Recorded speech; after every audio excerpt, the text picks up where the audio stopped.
projet de création d'une brigade des douanes à Beauvais, sur l'aéroport. Actuellement, la douane est présente à l'aéroport quasiment tous les jours, mais elle n'est pas présente par un service à demeure. On l'a connu il y a une dizaine d'années, le service avait été fermé, et on va recréer, le projet de recréer une brigade aéroportuaire, donc dédiée au flux aérien sur l'aéroport de Beauvais, avec, si le projet se déroule comme prévu, un élément préfigurateur en 2023, et puis une brigade pleinement opérante, tout du moins avec le maximum de moyens et bâtimentaires et des effectifs en 2024 pour être au rendez-vous des JO notamment. Il n'en restera pas moins qu'il n'y aura pas que cette brigade qui interviendra pendant les JO sur cet aéroport. Hein, on y mettra les moyens nécessaires, y compris par les brigades qui interviennent actuellement sur l'aéroport. Mais là, c'est quelque chose d'important de remettre la douane sur cet aéroport international, puisqu'il y a des enjeux forts sur cet aéroport. Hein, tout le monde a entendu parler de la future délégation de service public.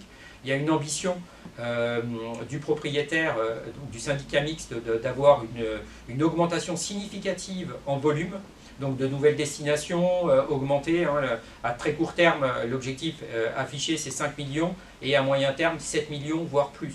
Donc on voit qu'on changerait complètement de paradigme. Donc il est important que la douane monte à bord de l'avion au bon moment. Et cette année, c'est clairement le bon moment pour venir compléter et travailler avec la PAF, avec la GTA, la gendarmerie. Tout à l'heure, je parlais de la saisie des 19 mules.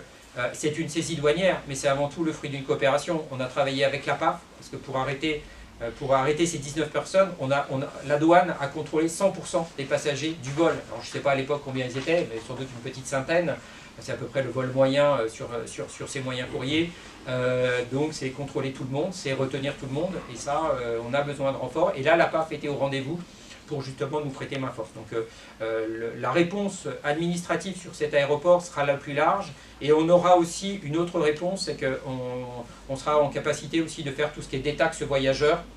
Alors c'est pas du répressif, mais c'est toujours intéressant pour ceux qui sont éligibles, les voyageurs qui sont venus en France, les étrangers, de pouvoir être remboursés des droits et taxes des achats qu'ils ont fait en France. C'est un service qu'on offre pour l'instant, mais de façon très partielle.